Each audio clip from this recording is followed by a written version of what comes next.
one thing after another in my life kept cracking me open painfully. My father was a union organizer, and I grew up on stories of, yes, crosses being burned, but also child labor. The safest path is to look at your own sins and weep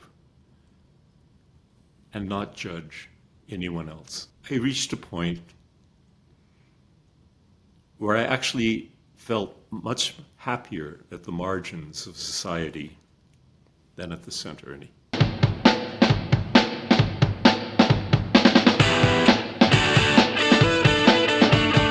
So Tito, I have a question for you. Would you rather be the best in the world at something, some sort of trade or skill, but only because everyone else got worse at it, so you didn't get any better? Okay. Or be the worst in the world at something, but you got twice as good as it. Everyone else just got so much better than you. Uh, oh, I'm going to go with option B, and here's Okay. why. Because I don't rate my skills in comparison to others. Oh, how healthy of you. And don't get me wrong, I like to have good, healthy competition. So, I mean, I do place myself in comparison to others in that regard, but my sense of value doesn't come out of that performance, but does come out of whether or not I've improved. So I'd much rather improve and, still be like comparatively worse than not have improved and be comparatively the best. So that all makes sense. I do, in fact, compare myself to others and put my worth in that sometimes at my worst. I want to be the best at everything, but here's the caveat: is I want the race. I want to strive for something. So I love being around people who are better at me than things, so that I can try to be better. So if I'm already better, like I don't want to be at the top. I want to be being at the top. You know what I mean? Like the striving for it. Right. So I would probably go for yours for very different reasons. Well, competition is fun when it's done right. Yes. We're able to kind of engage others. If you do it in a way that celebrates just talent in general, I think it's more enjoyable for everyone involved. Yeah, and for me, being in last place just gives me a great underdog story. I won't be in last place for long. True. True. Well, we have the great pleasure today of talking to someone who is pretty close to the greatest at something. He is a man that in my office right now, I have some of his paintings on my wall. That's how famous and good this guy is, how talented. He's an iconographer. He makes icons. He's been painting for many, many years. The talented, the one and only Brother Robert Lentz. We thank you so much, brother, for coming on the show. How you doing? I'm doing well. And I have to say I was a little bit dizzy trying to follow that conversation about this or that or the other thing. I was going to say, could you repeat that, please? The banter is the least important part of this interview, trust me. All right. It really is. It really is. It's just something for us to get us going in the conversation, that's all. Okay, that's great. And I have to say, as an introvert, if I was going to rate myself on that scale, I'd be oblivious to it. I simply do what I do. Sure. Exactly. I recognize other talent when I see it, and I appreciate the beauty of other people's work, and I try to compliment them. It doesn't take anything to give somebody else a compliment. For sure. But with regard to myself, I simply keep my nose to the grindstone and do what I do the best I can. Yeah, and you bring a very contemplative spirit to the Friars and to your work because you are someone who makes icons. Did I get that word right? Iconographer? I feel like that doesn't sound right. That's good. Iconographer. As long as it's not iconoclast. We're not going there. Although I have been called that. Oh, no. Okay. So for people at home, it's people worship paintings, and there's some issues with that. We don't do that, but you create beautiful works of art, and I'm wondering how you got into that. Where was the journey? Did you grow up painting as a child? From the time I could pick up a Crayola, I've been creative. So 2 or 3 years old, my main way of expressing myself has been through visual art. I've learned how to speak. I used to be extremely shy, but I've learned how to come out of my shell and speak even to very large groups of people. But I have to say that if I had a choice to express theology or any other idea, it would be visually or with carpentry somehow, with my hands, through symbol. And symbol is really the most, I would say, the most democratic way you could express yourself, because it doesn't depend on intelligence. Anyone can see a symbol and appreciate it. It reaches you immediately in your heart, particularly if it's beautiful.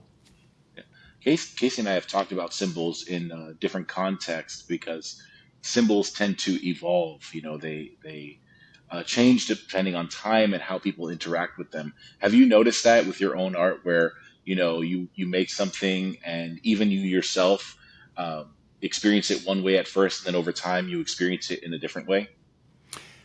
Absolutely. In a couple of days, I will be 78 years old. I began doing this work Congratulations. when I was in my 20s. So that's a 50-year span. I can look back to what I understood symbolically when I was younger and how that has grown with age. That it's ironic that as your body begins to fail you, if you approach life correctly, well, your spirit grows. And so with increased insight, you're a far better artist when you're 78 than you were when you were in your 20s, simply because you understand life better. And with regard to symbol and how it changes, the image I did of Francis and the Sultan a number of years ago, if you look at the 800 years that we have been depicting that in the order, the symbol has ranged all the way from Francis arguing with the Sultan, trying to convert the Sultan, insulting the Sultan, to the 20th century, where we recognize that probably he was listening to the Sultan and learning from the Sultan. So according to how we understood Francis himself, we use symbol to depict things from his life. And I think we have been growing in understanding Francis, which I think, as we understand him now, I think it's far more accurate than they did in the Middle Ages, when they were very much confined by prejudice of their time, and even the politics in the church. They would have been very dangerous to have depicted Francis being friendly with the Sultan, when the popes themselves were encouraging Christians to kill Muslims.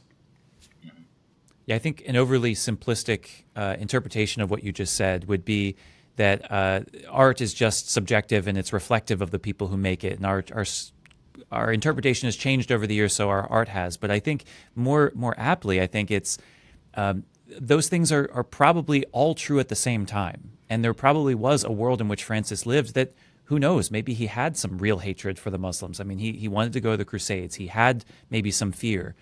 And that was a part of the story. But you can't deny the fact that when he came back from Damietta, when he went back to Rome and to Assisi, his approach was very different. The way he wrote the rule, and we must go and be subject to all, and the way he wrote his praises to God was very much inspired by what he saw there. And writing to the ministers of orders and to the kingdoms, be subject to all and call people to prayer 3 times a day.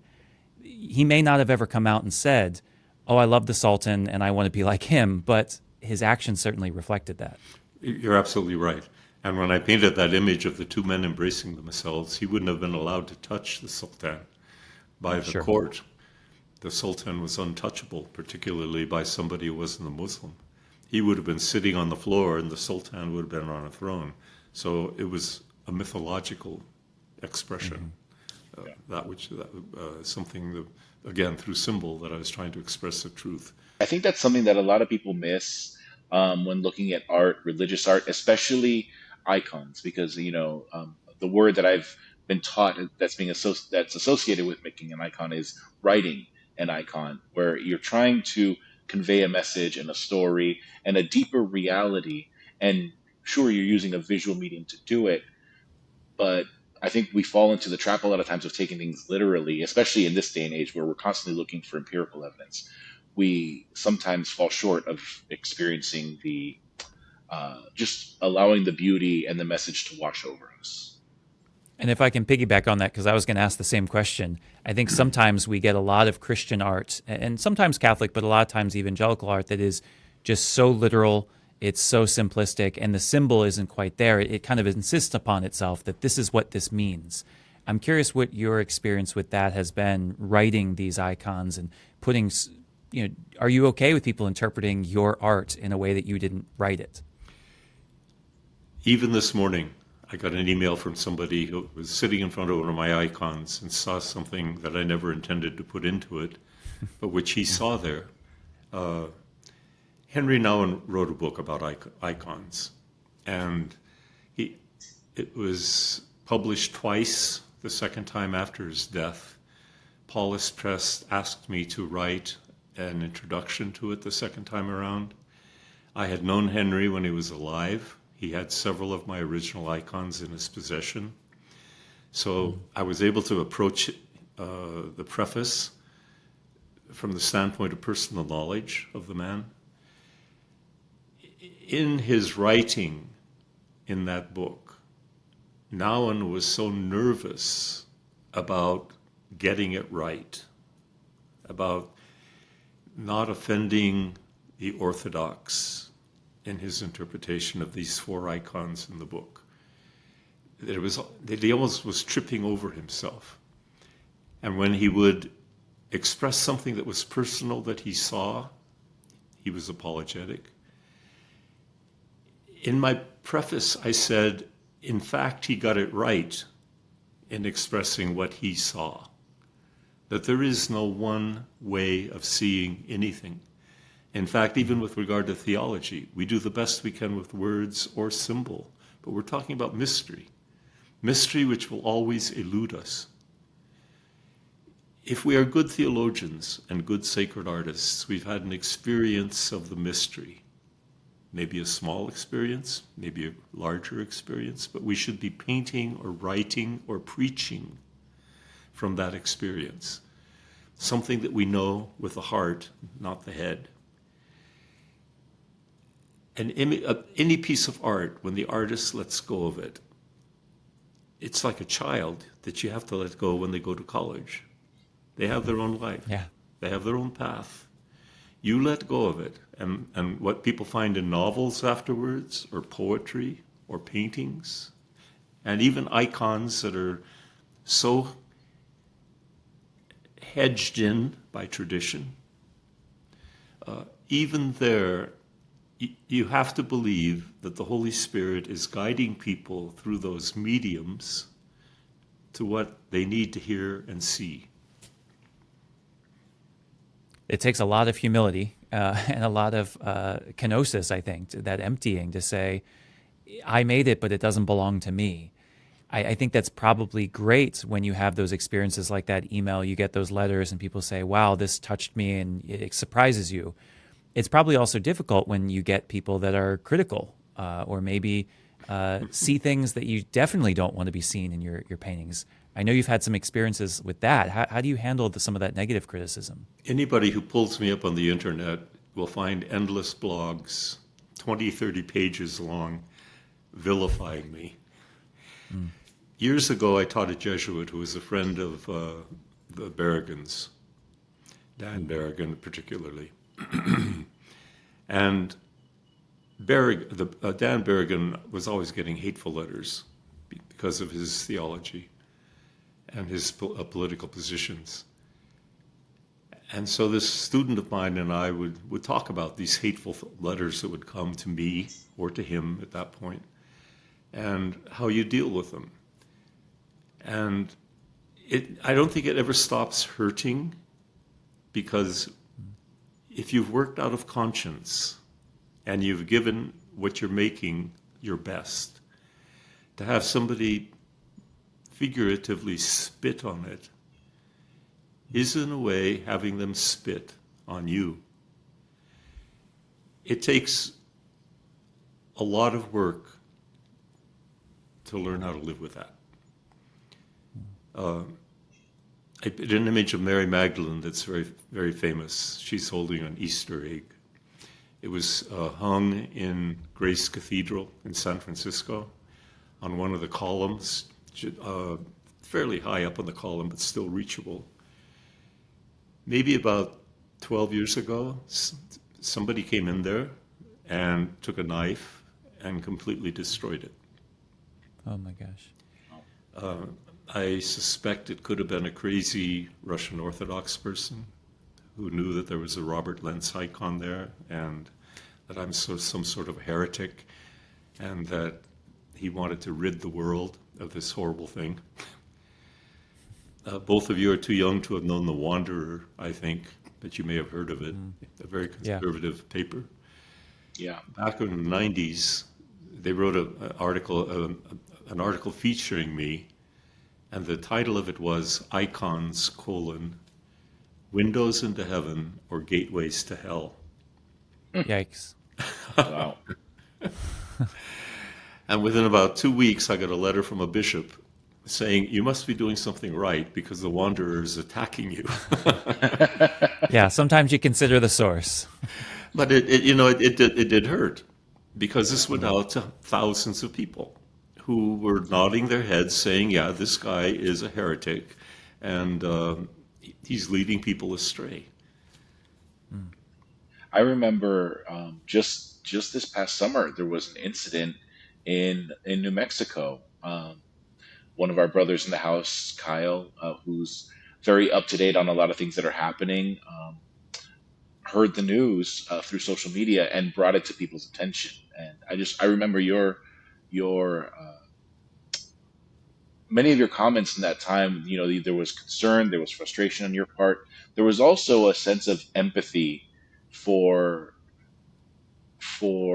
the individual who had done this. I'm going to let you talk about it a little bit, but basically an icon had been forcibly removed from the wall of a church by the pastor with the help of outside Knights of Columbus. And I remember something that you said that really struck with me is, this man, the priest who had done it, is originally from Africa, and he has one image of what Christ is supposed to look like, and he can't even see himself in Christ. And you made that comment, which I thought was just such an incredible, empathetic statement for someone who had done something that was quite violent, to that community, but to you as well. This was not a small icon. We're talking about an 8-foot image, life-size image of Christ as an Apache holy man, done in collaboration with the various religious leaders of the tribe 40 years ago. It was done in such close collaboration that we even went on pilgrimage to the top of the sacred mountain to pray together.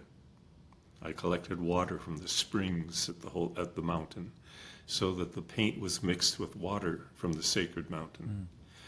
When the image was finished, the people approved of it first.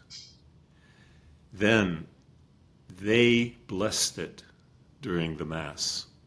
The friar was at that point the pastor of the mission, and he read the gospel, invited me to preach as a layman, and then brought the medicine men and the medicine women up to bless the icon of Christ.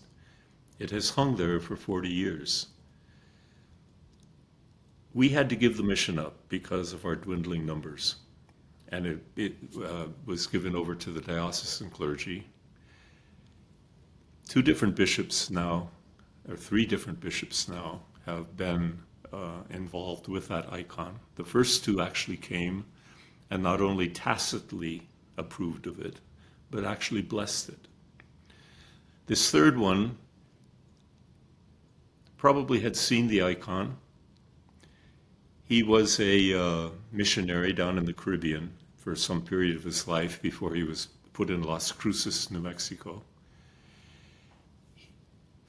I don't know why he did this, but he stationed the man from Africa as a pastor for the native people. This man immediately began calling the Apaches idolaters and pagans, and telling them that either they had to be Catholic or Apache. They had to choose one or the other. The empathy that you're talking about is that I'm well aware of what has happened in Africa with missionary activity, particularly in the 19th century. Men from Belgium, Ireland, Germany, France, going to that continent and basically telling people, you're idolaters. You have got to throw all of this stuff from your culture away and become Catholic.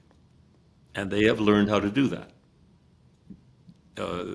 They have become more Catholic than the Pope. The church in Africa is incredibly conservative. The rest of the Roman Catholic Church is moving forward. Africa is still caught back in that period of colonization as far as mentality goes. So he's a product of that. Perhaps his grandparents were animists, practitioners of the native religion. They had to give everything up.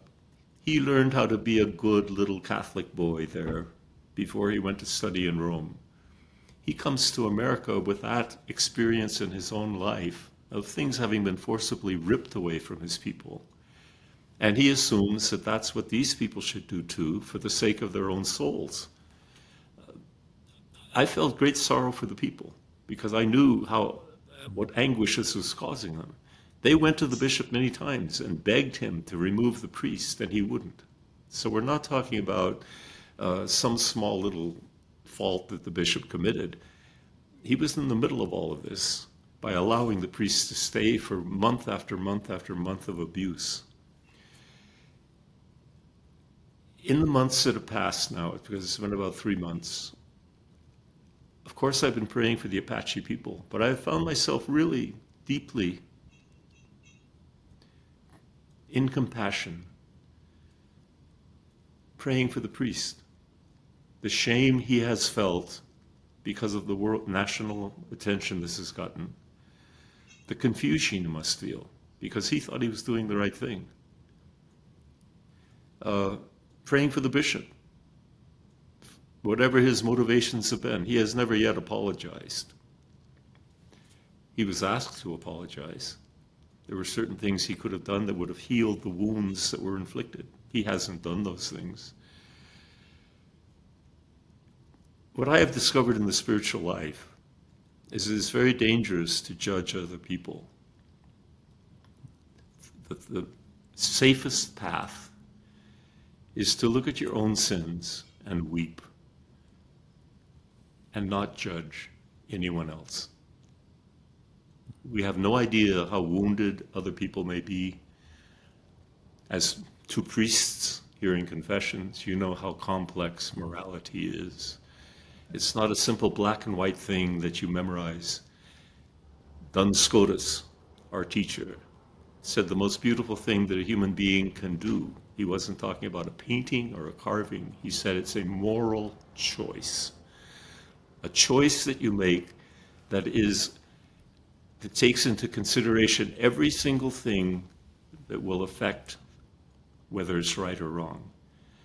When you do that, in the eyes of God, it is the most beautiful thing you can make. So morality is not easy. And calling somebody else a sinner or whatever is very dangerous. And it's something we would never want somebody else to do to us. And the way that I am called everything that I am on the internet, I don't want to do that to other people. Yeah, I think on the one hand, there's a great fear in our culture, and rightly so. Pope Benedict XVI has pointed this out for many years before he stepped down.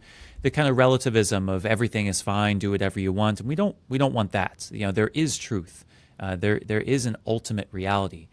But I think the flip side of that, which is just as dangerous, is to be way too narrow. And what we're seeing not only in the Catholic Church, but all throughout our world, particularly today, is kind of an oversensitivity to purity. Particularly in our politics, that you must be morally pure in order to do anything right. And we look back on history and immediately judge and cast down because they didn't fit the morality of ours today. And I find it good in the sense that people care, and we want moral uprightness and we want justice. But I also worry where we're going to be in 20 years when we're the people that people are looking down upon, forgetting the fact that all you can ever do, just what you were saying, is do the best with what you've been given. And I think we're all going to be blind. And so maybe my question to you is, how did you come to that real profound, not easy notion that I shouldn't judge people? Because I know we all know that, obviously. Yeah, we read the scriptures, we know that we shouldn't, but to take that so strongly that you're praying for, quite literally, your enemies and people who hurt you, I'm sure there's a long journey that got you to that place where you can do that without emotion and just knowing that that's what you're supposed to do. I grew up in a very conservative environment, an Eastern European family, a family that had been Orthodox in Europe, but in emigration, arriving in North America at a period of time very similar to this time, when immigrants were looked down upon, and not only looked down upon, but I grew up with stories of crosses being burned in our neighborhood in my father's childhood in Denver. We're not talking about the South. There was a period of 10 years when the Ku Klux Klan controlled the legislature in Colorado, when the governor was the Grand Dragon.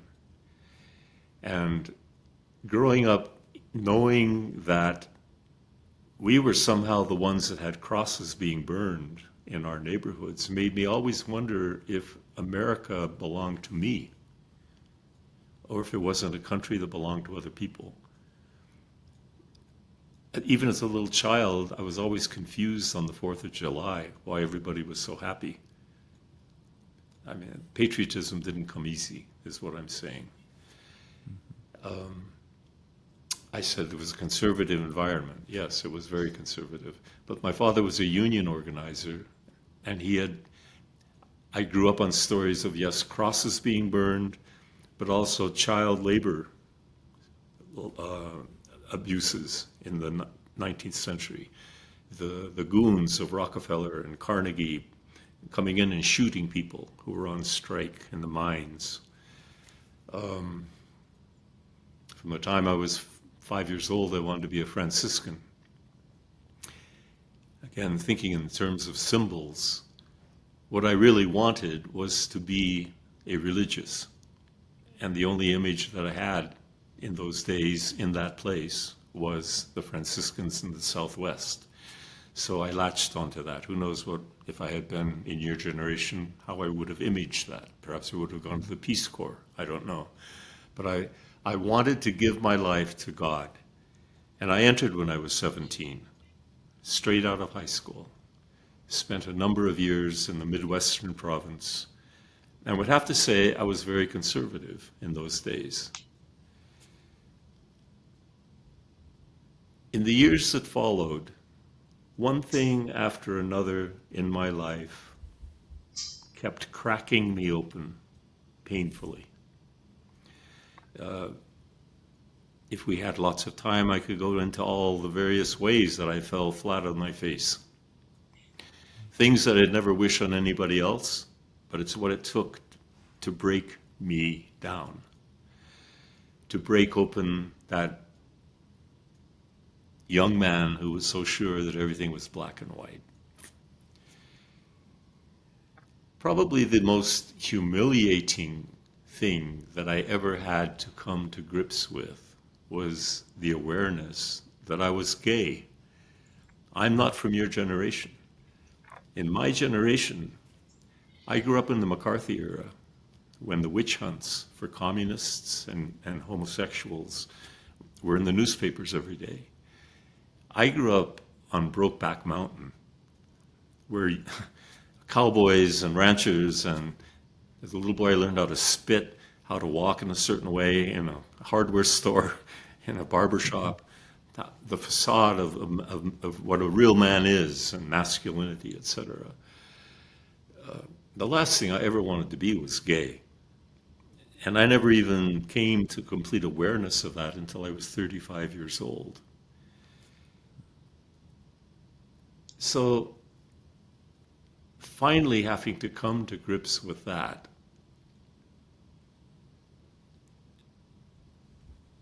I reached a point where I actually felt much happier at the margins of society than at the center.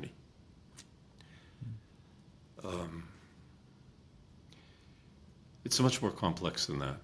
But it's the basic mystery is that it was only through suffering that I learned how to be compassionate. It was only in learning compassion that I recognized that things were not black and white.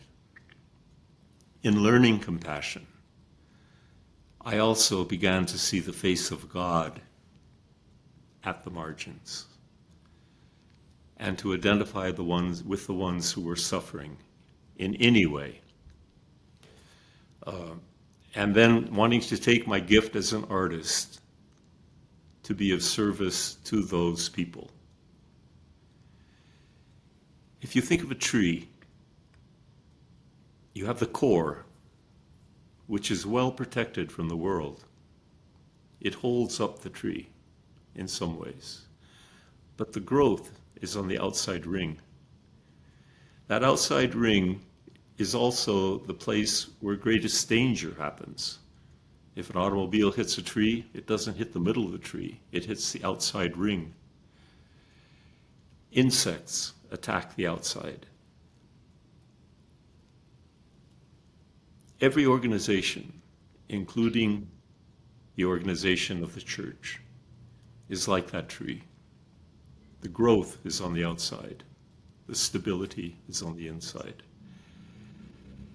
Prophets have always been on the outside, whether it's Isaiah, Jeremiah, John the Baptist, or Jesus.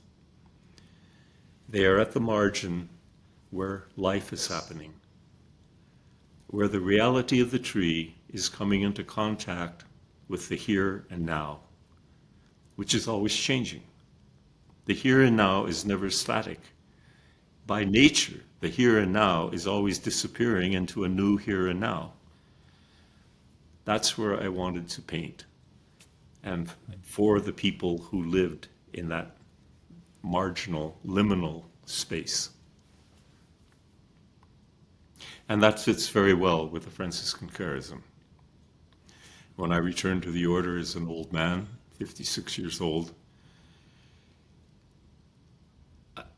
you might think, okay, why would a Byzantine iconographer have a place in an order that works in soup kitchens and parishes, etc.? Isn't this kind of esoteric to have somebody painting Byzantine icons? Well, if you take that esoteric, ancient, safe piece of religious artwork and you put something revolutionary in it, what you've done, in a sense, is kind of like fishing with a hook and a worm. The icon I have of Oscar Romero is based on Our Lady of Perpetual Help. If you look at it carefully, there, instead of the two angels up above, you have two helicopters. The child in exactly the same pose as the Christ child in Mary's arms in Our Lady of Perpetual Help. You look at it, it looks like a perfectly safe image of some saint. You look more carefully, those are United States helicopters. And the Christ child is a little brown boy who we are bombing the heck out of for the sake of American capitalism. It's like tying together plus and minus voltage and the explosion you get. Beauty and protest. Justice and devotion. Bringing these things together in the Byzantine icon becomes a way of evangelizing that through the medium of reproductive pieces that are reproduced can get in the hands of hundreds of thousands of people that may be around even for centuries, whereas a homily lasts 15, 20 minutes, and if people aren't paying attention, it didn't even last that long. So it has been for me a way of evangelizing. It has been a way for me to continue my father's work as a union organizer. It has been a way for me to stand with the oppressed, such as the Apache people. And each of those times that I've said I fell flat on my face and got cracked open, I was made sensitive to parts of life that I then knew in my heart and could paint from experience. Does that make sense to you? It's the Beatitudes. I Yep. mean, it's finding Christ in the suffering and that growing in that empathy. It's beautiful. Yeah, and that is my Absolutely. Christ. I think as a young 17-year-old, anybody growing up in a country parish is liable not to hear very many good homilies. But as a 17-year-old, first coming into contact with theology in Franciscan seminary, I first encountered the notion of kenosis and the self-emptying, and the Christ who is the whole mystery of Francis's life. You know, today is the feast of Francis, the saint that discovered that the way up is down. By plunging as deep as you can down, you rise. Whereas if you try to climb, you completely fail in that desire. Yeah. The last shall be first. Those who seek to save their life will lose it. The foolishness of the world, foolishness of God. No, the wisdom of God, which is foolishness to the world. That's right. And something you said it reminds me of a reflection that I've had over the years. You know, being a philosophy student, I've been exposed to different schools of thought, different perspectives, different metaphysics. And I remember having a debate in class with someone because they said, to know one thing is to know its opposite. You know, to know light is to know darkness. And then he said, to know love is to know hate. And the conversation moved into this perspective of you need to a certain extent, need to experience hate in order to feel love and to really understand love and to really appreciate it. If you've never experienced hate, how do you truly love someone? And I disagreed with that because hate is just another form of suffering. It's an expression of it's expressed from suffering, and it's just a different form of it. My take on it was that when you suffer, you then have compassion for other people who suffer, and therefore are able to love them. And you were talking about compassion and how that helped you to turn outward to other people. And I think that kind of coincides nicely with the reflection that I've had over the years, which is, you know, we don't need to know or experience hate in order to really understand love. We just need to live life and experience suffering because life's going to give it to us, and then have compassion for others who suffer as well. And then we can come to know love. This whole thing of being cracked open, it's the only way we encounter God, too. When the ego is cracked open, God has a chance to show God's face.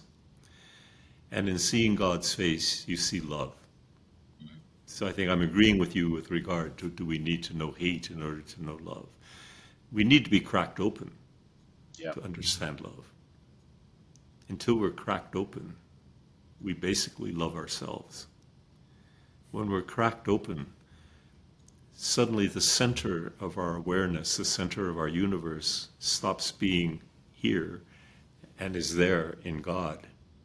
And then we discover that since we're not the center of the universe, we are then brother or sister to all these others whose center is up there. It reorients us. Yeah, it's something with suffering that when you grow in that empathy, I've heard a number of people talk about this, and I've experienced this a little bit myself lately, that you come to love the thing that you wish had never happened. It sounds crazy to say, but you would never wish this upon anyone. And yet it is in that being cracked open, it's in that falling that you experience 2 Corinthians, St. Paul talking about the thorn in my side. And I've asked 3 times for the Lord to remove it from me, but what does he say? My grace is sufficient for you. Yeah. And sometimes you can only experience that through suffering. Yeah. And then you become grateful for everything Yeah. that's happened to you. St. John Chrysostom said once, it's very easy to say, glory be to God for a good meal. Glory be to God for this wonderful sunshine we have today in western New York. It's very difficult to say, glory be to God, when you hit your finger with a hammer. Yeah. But if you begin to recognize that all of those things are occasions to give glory to God, and it becomes habitual with you, it even helps with regard to cussing so much. You find yourself saying, glory be to God, instead of, God damn it. Glory to God. Glory be to God. Yeah. Hallelujah. Yeah, I mean, all those things, they're opportunities for gifts. My prayer lately has just been, thank you, Lord, for today and all that it offers. Not just the good things, but everything. One of the friars recently talking to me, and we were talking about these things, said, God loses nothing. And just thinking about that, God loses nothing. Even in my hatred, even in my selfishness, there's ways that God is able to transform that for his benefit. Yeah. Or as the Trappist once told me, if you're seeking God, even when you fall towards God. That, again, I like that. God takes everything. Nothing is lost, yes. No matter what happens, God uses that to pull you closer to himself. And so then again, over and over again, you keep learning more and more about that love. And you begin understanding the incredible mercy of God. And when you understand the mercy of God, it doesn't say, okay, I can go out and sin some more. It means recognizing how merciful God is. It makes me understand how wretched I am, because I take it for granted. It leads you deeper into love. That's the nature of love. That's the logic of love, that you keep falling deeper into love. So, Robert, I want to transition a little bit here, because I know that you'll have something to say about this, and I'm genuinely interested. As Tito and I are both 5 years or under in priesthood, we're kind of at the start of our ministry. You were originally on the priesthood track, but not a priest. You've lived a very different life. You said you're kind of close to retirement.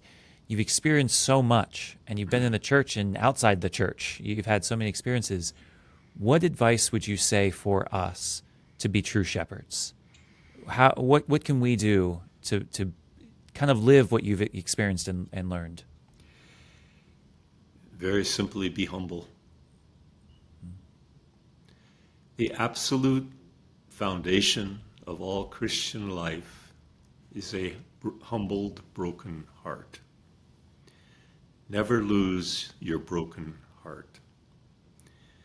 In humility, you will always serve us. In humility, you will always grow. In humility, you will constantly be showered with grace. As soon as you turn from humility, you will become an obstacle to us. As soon as you turn from humility, you will fall, however successful you may seem in the eyes of the world. Humble, humble, humble. And together with that humility, gratitude. Basing your entire spiritual life on gratitude, which again, glory be to God for no matter what it may be, to be grateful for absolutely everything. All of this is pure St. Francis. Humility and gratitude. That's the secret to everything.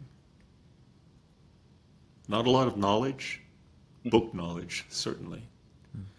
Not good looks, not good health.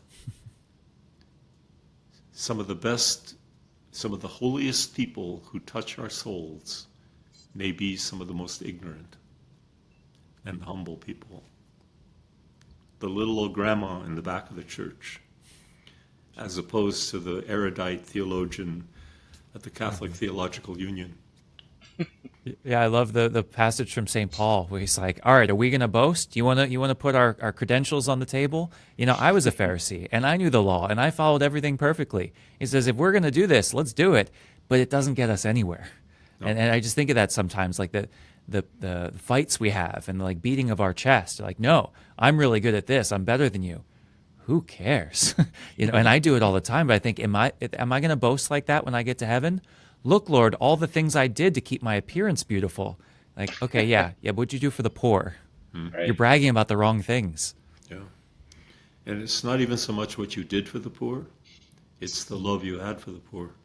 Exactly. Yeah. Because you may be kept from being able to do anything for the poor. You know, what can I do for the people of Gaza? There are certain things I can do, but at the very least, I can hold them in my heart. Yeah. And that takes humility and true love. And you know, there is no other kind of love except humble love. It would be a contradiction to talk about a love that wasn't humble. This has just been one of the, I think, deepest conversations we've had, up until now. And it's been one of my joys of living, in this house with you, Robert, is to, experience some really profound conversations periodically. I One of the things that I've noticed is you have many, many interests. You paint for sure, but you see beauty in a lot of different forms of expression.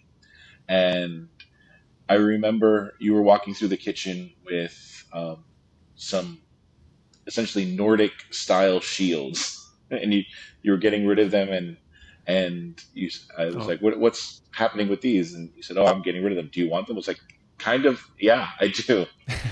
Um, yeah. how do you? What are some things? What are some interests that people don't necessarily know about you? What are some things that that you don't typically express in your art, but is something that you hold dear and you enjoy to go back to repeatedly? Oh, I dearly love mountains. I never thought I would not be able to climb mountains. I never thought I would live somewhere besides the Southwest in the Rocky Mountains. And so being out in nature is one of my greatest joys. And when I've lived places like San Francisco, and I couldn't afford to live in the fancy part of San Francisco, I lived in the Tenderloin near our church. Sometimes nature for me, had to be a dandelion growing in the crack of the sidewalk. If you have eyes to see, the dandelion is as beautiful as a forest. But that kind of thing is certainly a deep part of my life. I'm fascinated by history. I devour history books. I like to understand the why behind things. And so history, where are we going in the light of where have we been? Why are we the way we are? I love anthropology for the same reason.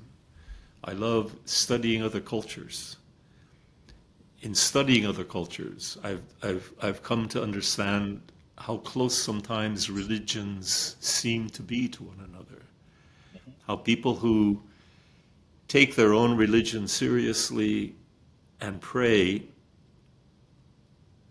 very seldom have anything to fight about with people of other religions.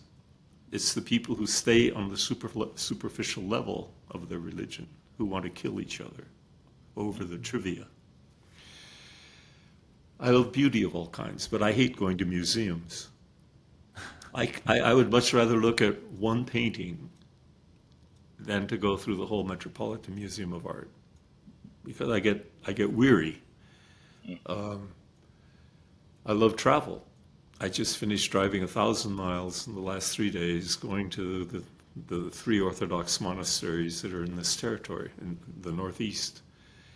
And getting out, that's probably the reason that I could never be a monk.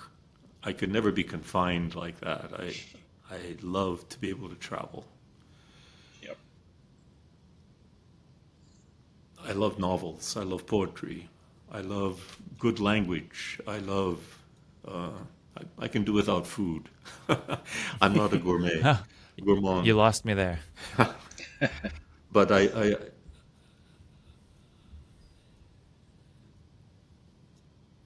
ugliness can cause me physical pain. That's how attuned I am to beauty. Those are a few of the things. Kind of like Maria says, a few of the things.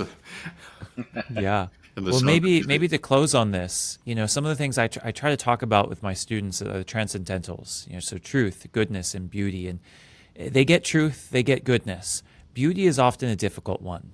And they don't understand that there's an objective quality to it, or obviously there is subjective. Obviously, we bring our own personalities to things. But what would you say to a very postmodern world that says art and beauty is whatever I want it to be? How do you break through that a little bit? The same person would say truth is whatever I want it to be. I would say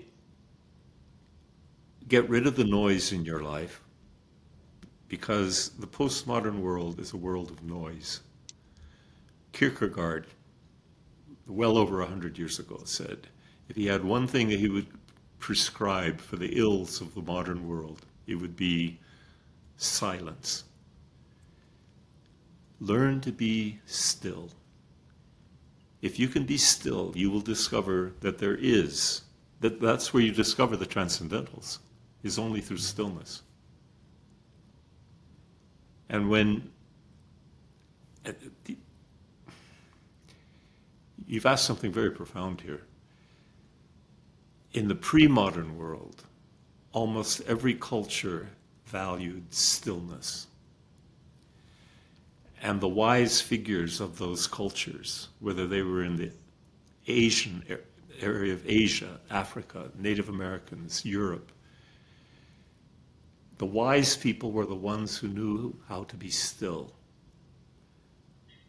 The art that grew out of those cultures, whether it's an African mask from West Africa, whether it's a sand painting from the Navajo, whether it's calligraphy from Asia, whether it's a Byzantine icon, whether it's a Gothic arch,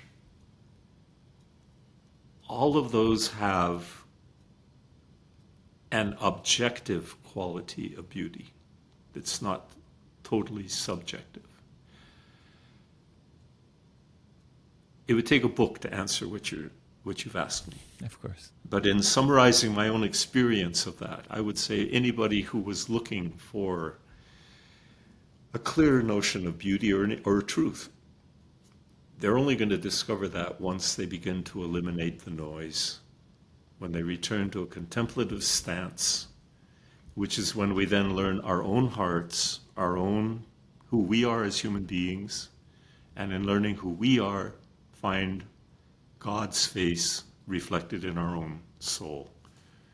We are mirrors of the divine image. We'll never see God as God is, but we can see God's reflection in our own hearts. We will only see that reflection once we become still. That's the best I can do. I think it's true, and it's what I often try to tell the students is that sometimes, we don't like certain things because we're not trained to know what those certain things are. And I've used similar ways of describing it with different words, that we're too distracted or we're just not trained in it, that we've eaten candy our whole life and we've never actually had good food, so we don't even know that there's better food out there. Right. You watch TikToks all day and you think that's art. There's artistic qualities to it. And it's tough to do real work, and it's tough to experience the transcendent because it's by its very nature infinite. And so I think that's a good path to go, and maybe I can encourage my students and force them, in fact, to be a little more silent. And maybe we can go to the chapel and we can go to nature and we can just sit and be still and see where that gets them. It'll take them far. Yeah. Well, Robert, we want to thank you so much for being with us. Tito, you're a lucky guy. Get to talk with this man all the time. I haven't seen Robert in a few years, but it's great to see you. Great to hear your reflections again. Hope to catch up soon. Very good. Thank you. Thank you. So, Tito, what a guy. Yes. Oh, yeah. I mean, we scraped the surface, just barely. You're absolutely right. You're absolutely right. I I say it somewhat humorously, but I'm always kind of impressed with Robert. I see him walking in and out of his room sometimes, bringing out different stone objects, different wooden objects, different pillars, and I'm just like, man is like a depth that really ought to be explored. Yeah, use that word depth, and I think we can sometimes overuse that. I'm like, man, that was so deep, or that guy's so deep, kind of like a hippie sense. And I didn't hear that what you were saying, but I experienced it in the same way with Robert, in that there's just a sense of detail. There's a sense of the little things in life. And he mentioned a few times having the eyes to see, and how powerful that is when you can see the infinite in the small details. Well, hopefully, I'll have eyes to see and continue to get to know him on a deeper level as well. But I've really appreciated this. It's been awesome. Yeah, and when life gives you major character syndrome, when you want to be the main character, just remember that humility that he talked to us about. We want to be minor characters. That is what we are called to be. In a world of main characters, be a minor character.